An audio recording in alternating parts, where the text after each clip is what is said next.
తిరిగి వార్తలకు స్వాగతం. పోడూరు మండలం కొమ్ముచిక్కాల తన నివాసం వద్ద మీడియా సమావేశాన్ని మాజీ మంత్రి టీడీపీ పాలిట్ బ్యూరో సభ్యులు పీతన్ సత్యనారాయణ నిర్వహించారు. వైసీపీ ఓటమి భయంతోనే వృద్ధులకు దివ్యాంగులకు ఇచ్చే పింఛన్లు రాజకీయం చేస్తుందని మండిపడ్డారు. మార్చి 15 నుండి 30 వరకు పలు ప్రధాన శాఖలు కేటాయించిన నిధులను తన తాబేదారు కాంట్రాక్టర్లకు 14,000 కోట్లు చెల్లించారని ఆరోపించారు. ఎన్నికల కోడ్ను జగన్ ఉల్లంఘించి అపహాస్యం చేస్తున్నాడని అన్నారు. ఓటు హక్కుపై నమ్మకాన్ని కోల్పోతున్న సమయంలో నిమ్మగడ్డ ప్రసాద్ వాలంటీర్లపై వేసిన పిటిషన్ను వైసీపీ నాయకులు విమర్శిస్తున్నారని, ఎలక్షన్ కమిషన్ వాలంటీర్లపై చర్యలు తీసుకుంటే టీడీపీ జనసేన నాయకులపై అబండాలు వేస్తున్నారని అన్నారు. గ్రామ వాలంటీర్ల చేత బలవంతంగా వైసీపీ నాయకులు రాజీనామాలు చేయించి వారి జీవితాలతో ఆడుకుంటున్నారని అన్నారు. ఎన్నికల కోడ్ ఉన్న వేళ పెన్షన్లు వాలంటీర్లే ఇవ్వాలా? ప్రభుత్వ ఉద్యోగుల చేత పెన్షన్లు ఇప్పించేలాగా జీవో ఎందుకు ఇవ్వలేకపోయారని ప్రశ్నించారు.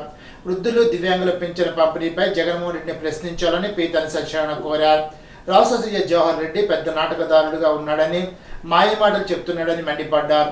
కూటమి అభ్యర్థి ఎవరైనా వారి గెలుపు కోసం కృషి చేయాలని పీతన్ సత్యనారాయణ పిలుపునిచ్చారు.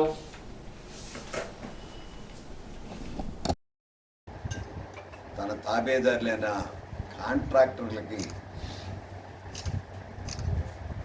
సుమారు 14,000 కోట్ల రూపాయలు ఎన్నికల కోడ్కి ఉల్లంఘించి అపహాస్యం చేస్తున్న జగన్మోహన్ రెడ్డి ప్రభుత్వాన్ని ప్రజలు దోషిగా నిర్ణయించాలని మాట్లాడుతూ ఉన్నారు. ఈరోజు ఎన్నికల కమిషన్కి వివిధ రాజకీయ పార్టీలతో పాటు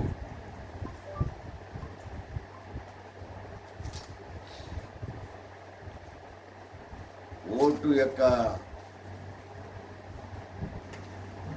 విశ్వాసాన్ని కోల్పోతున్న సందర్భంగా ఓటు కోసం పోట్లాడుతున్న నిమ్మగడ్డ రమేష్ ఇచ్చిన పిటిషన్ ఆధారంగా చేసుకుని వాలంటీర్ల మీద ఎలక్షన్ కమిషన్ నిర్ణయాన్ని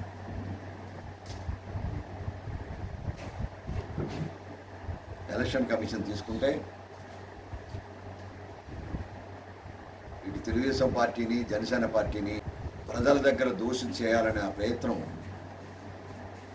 వైఎస్ఆర్ పార్టీ కానీ జగన్మోహన్ రెడ్డి గారు చేస్తున్న విధానాన్ని తీవ్రంగా ఖండిస్తున్నాం. సుప్రసిద్ధ పుణ్యక్షేత్రం జిత్తికలోని శ్రీ ఉమావాస్కి రవి సోమేశ్వర స్వామివారి ఆలయ ప్రాంగణంలో ఉన్న శ్రీ సుబ్రహ్మణ్యేశ్వర స్వామివారికి అర్చకులు రామకృష్ణ శర్మ, వాసు శర్మ, పవన్ కుమార్ శర్మ ఆధ్వర్యంలో మహాన్యాసపూర్వక రుద్రాభిషేకాలు నిర్వహించారు. స్వామివారిని ప్రత్యేకంగా అలంకరించారు. ఆంజనేయ స్వామివారికి సహస్రనామార్చన, సింధూర పూజలు ఘనంగా నిర్వహించారు. కార్యక్రమంలో ఇన్ఛార్జ్ ఈవో సాయి ప్రసాద్, అధిక సంఖ్యలో భక్తులు పాల్గొన్నారు.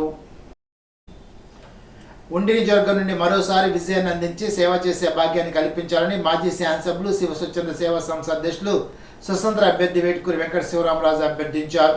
ఉండి మండలంలోని చిలుకూరు, వెలిపర్రు, పాములపర్రు, కోలమూరు గ్రామాల్లో ఆటోల్లో ఇంటింటికి వెళ్లి మంగళవారం ఓటర్ను కలిసి తన విజయానికి సహకరించాలని అభ్యర్థించారు.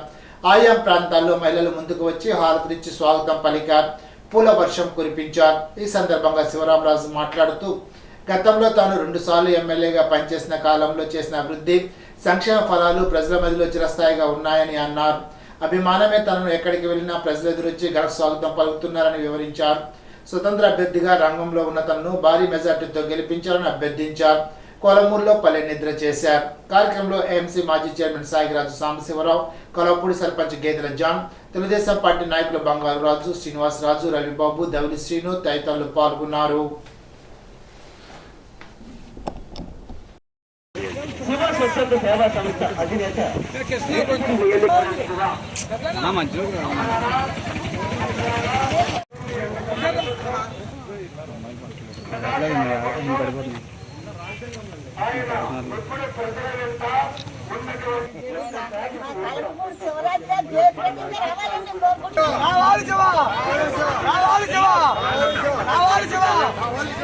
ఉండి నియోజకవర్గ ఎమ్మెల్యే స్వతంత్ర అభ్యర్థిగా పోటీ చేస్తూ ఇంటింటి ప్రచార కార్యక్రమం చేస్తున్నాం. ఈరోజు ఉండి మండలంలోని చిలుకూరు, ఎలువరు గ్రామాలు ఇప్పుడు తిరుగుతున్నాం. ఈరోజు పాములపర్రు, కోళ్ళపర్రు కూడా తిరుగుతున్నాం. ఈరోజు చిలుకూరు క్యాంపెయిన్ బాగా జరిగింది. అక్కడ రైతులందరూ కూడా చాలా సంతోషాన్ని, ఆనందాన్ని వ్యక్తపరిచారు. ఎమ్మెల్యేగా ఉన్నప్పుడు రైతులందరికీ కూడా అండగా ఉన్నారు. వ్యవసాయ రంగాన్ని ఆదుకున్నారు. ఆక్వా రంగానికి అండగా నిలిచారని చెప్పి రైతులందరూ కూడా మద్దతు తెలిపి ముందుకు వచ్చారు. అట్లాగే పేద వర్గాలందరూ కూడా మా అందరికీ కూడా మీరు అందుబాటులో ఉండేవారు, మీరే మాకు ఉండాలన్నట్టు గ్రామంలోని పేద వర్గాలన్నీ కూడా మద్దతు తెలిపాయి. గ్రామం మనం గతంలో అభివృద్ధి సంక్షేమాన్ని సమర్థవంతంగా అందించాం. ఎలువరు గ్రామంలో మనం ఇంటింటికి ప్రచార కార్యక్రమం చేస్తున్నాం. ఎల్లెన్పురం, ఆనందపురం, మాలవాణి తిప్ప, బోస్ కాలనీలలో మాజీ శాసనసభ్యులు స్వతంత్ర అభ్యర్థి వేటుకూరి వెంకట శివరామరాజు సోమవారం విస్తృతంగా ప్రచారాన్ని నిర్వహించారు. మహిళలు, వృద్ధులు, యువత ఆయనకు అడుగడుగున బ్రహ్మరథం పట్టారు. మహిళలు హారతులిచ్చారు. గ్రామస్తులు ఆప్యాయంగా పలకరిస్తూ ఆయన ముందుకు సాగారు. ఇంటింటికి ఆటోలో తిరుగుతూ ఎన్నికల ప్రచారాన్ని నిర్వహించారు. పలు గ్రామాల్లో పలువురు నాయకులు, అభిమానులు పూల వర్షంతో స్వాగతం పలికారు. అడుగడుగున మహిళలు హారతులిచ్చారు. ఎమ్మెల్యేగా ఉన్నప్పుడు ఆక్వా రైతుల్లో వెలుగు నింపానని శివరామరాజు ప్రజలకు, రైతులకు గుర్తు చేశారు. 2 సార్లు ఎమ్మెల్యేగా చేశానని, మరోసారి గెలిపించాలని ఓటర్లను కోరారు. ప్రజల మనసుల్లో నిరంతరం మమేకమై నియోజకవర్గ అభివృద్ధికి కృషి చేస్తారని కలవపూడి శివ అన్నారు. ప్రచారంలో కలవపూడి సర్పంచ్ గేదెల జ్ఞాన్, గుడ్ల మోహన్ రావు, దాసరిరాజు, రెడ్డిపల్లి జనార్దన్, వేగ్నెస్ బాలగణపతి, ముందుండి శ్రీనివాసరాజు, లంకపల్లి జ్ఞానరాజు, మోగ నరసింహమూర్తి తదితరులు పాల్గొన్నారు.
ఉండి నియోజకవర్గం పాలకోడేరు గ్రామ గౌడ్ సెంటర్లో పురాణదిమ్మ వద్ద మంగళవారం తొలి బహుజన వీరుడు, సాహస సూర్యుడు, కీర్తిశేషులు శ్రీ సర్దార్ సర్వాయి పాపనగౌడ్ వర్ధంతి సందర్భంగా పాపనగౌడ్ విగ్రహానికి పూలమాల వేసి ఘన్యవాళులు అర్పించారు.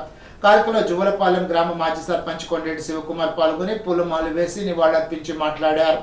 భారతదేశంలో మొట్టమొదటి బహుజన చక్రవర్తి గోల్కొండ కోటను నవాబులు ఏలిన కాలంలో ఆయన 12 మంది బహుజన సైన్యంతో బడుగు బలహీన వర్గాలను చేరదీసి ఒక సైన్యంగా తయారు చేసి గోల్కొండ నవాబుల అరాచకాల మీద తిరుగుబాటు చేసి వారిని ఓడించి గోల్కొండ కోటను ఏలిన బహుజన చక్రవర్తి సర్దార్ సర్వాయి పాపనగౌడ్ అని కొనియాడారు. ఆయన ఆదర్శంగా తీసుకుని యువత ముందుకు వెళ్లాలని తెలిపారు. కార్యక్రమంలో గౌడ్ సంఘ అధ్యక్షులు అంగర సుబ్బారావు, ఇర్రింకి శ్రీనివాస్, సాయిబాబు, చిటికిన పుల్లయ్య, అత్తిలి వెంకటేశ్వరరావు తదితర సంఘ పెద్దలు, సంఘ సభ్యులు పాల్గొన్నారు.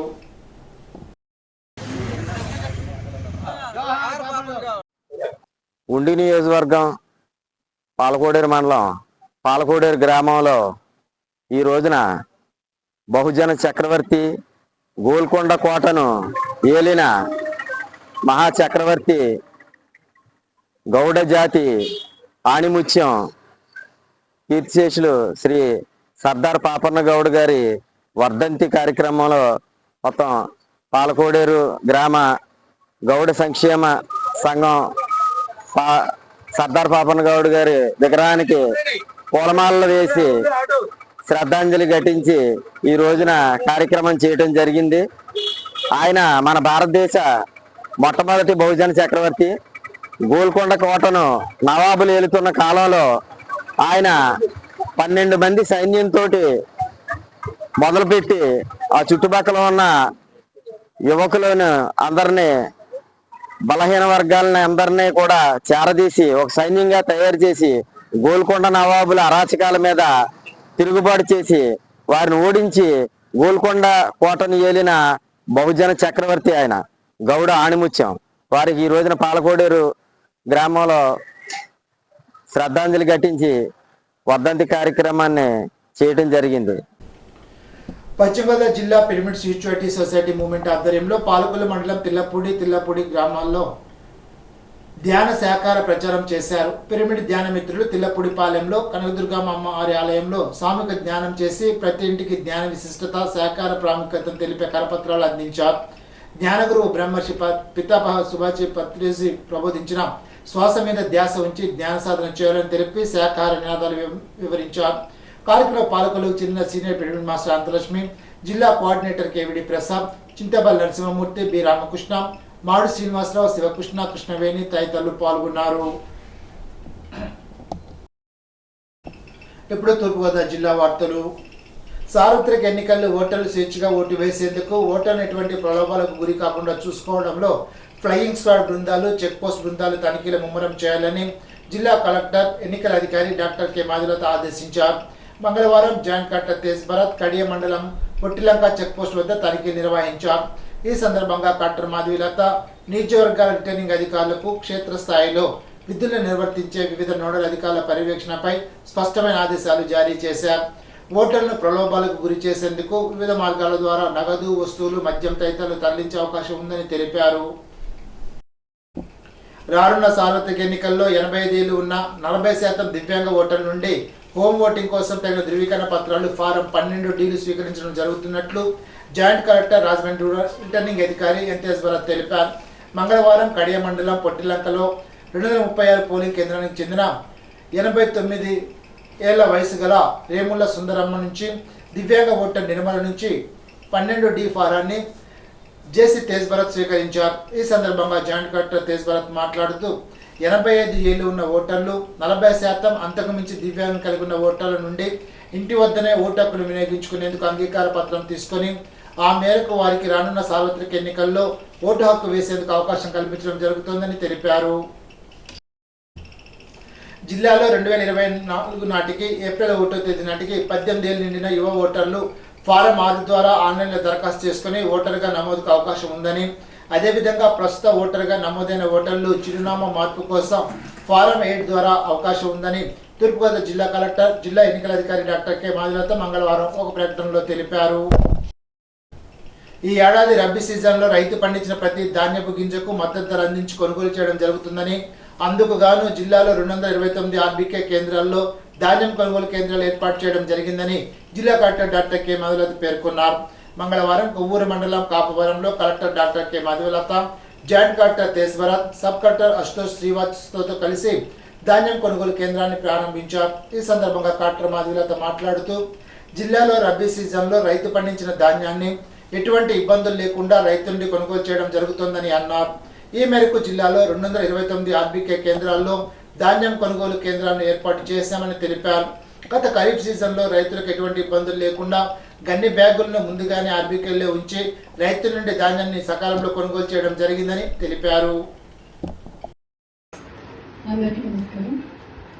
మనకి గత ఖరీఫ్లో చూసాము, ప్రొక్యూర్మెంట్ చాలా చక్కగా ప్రతి ఆర్బీకేలో కూడా ముందే బస్తాలు పెట్టుకుంటూ టెక్నికల్ అసిస్టెంట్, విఏఎల్ అందరూ కూడా రైతులకి అందుబాటులో ఉంటూ ప్రతి గింజ ధాన్యం కొని రైతుకు కూడా సకాలంలో అమౌంట్ అనేది వేయడం జరిగింది. అయితే అదేవిధంగా ఈసారి రబీలో కూడా మన తూర్పుగోదావరి జిల్లాలో 229 ప్యాడీ ప్రొక్యూర్మెంట్ సెంటర్స్ అంటే ధాన్యం కొనుగోలు కేంద్రాలు మనం ఏర్పాటు చేసుకుంటున్నాము.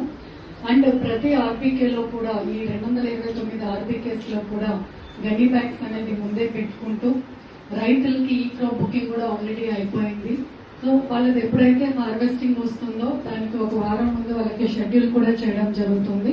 షెడ్యూల్ చేసి వాళ్ళకి హమాలీస్, తర్వాత వెహికల్స్ ఇవన్నీ కూడా ట్యాగింగ్ చేసుకుంటూ వాళ్ళు వరికోతలు చేస్తూనే వారికి మాయిశ్చర్ అనేది కంటెంట్ చూసుకుంటూ ధాన్యానికి ఇమ్మీడియట్గా మిల్స్ కూడా అది పంపించడం జరుగుతుంది.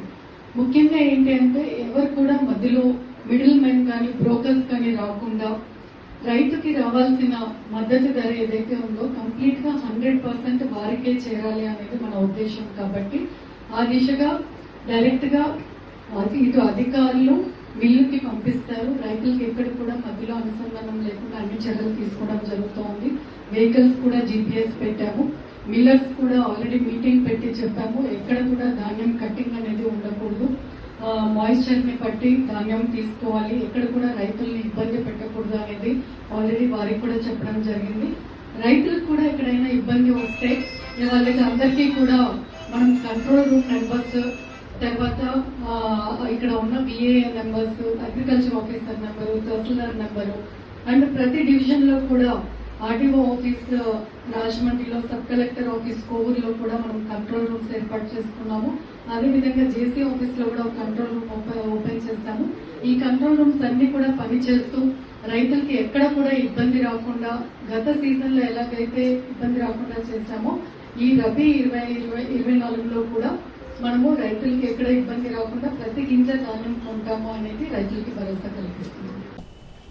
మే 11న తూర్పుగోదావరి జిల్లాలో లోక్ అదాలత్ నిర్వహించనున్నట్లు జిల్లా న్యాయ సేవాధికార సంస్థ చైర్మన్, జిల్లా ప్రధాన న్యాయమూర్తి గంధం సునీత తెలిపారు. రాజమహేంద్రవరం, అమలాపురం, కాకినాడ, పెద్దాపురం, పిఠాపురం, రామచంద్రపురం, రాజోలు, ఆలమూరు, తుని, ముమ్మిడివరం, కొత్తపేట, ప్రత్తిపాడు, అనపర్తి, రంపచోడవరం, అడ్డతీగల్లో లోక్ అదాలత్ నిర్వహిస్తారని అన్నారు. కక్షిదారులు ఈ అవకాశాన్ని సద్వినియోగం చేసుకుని రాజీ పడదగ్గ కేసులను రాజీ మార్గం ద్వారా పరిష్కరించుకోవాలని న్యాయమూర్తి కోరారు. ఈనాటి బంగారు మాట. విద్య లక్ష్యం సంపాదనే కాదు, వివేకాన్ని, విమర్శనా శక్తిని అందించాలి. సర్వేపల్లి రాధాకృష్ణన్. ఈ వార్తలు ఇంతటితో సమాప్తం. తిరిగి బిజినెస్ లో కలుసుకుందాం. అంతవరకు సెలవు. నమస్కారం.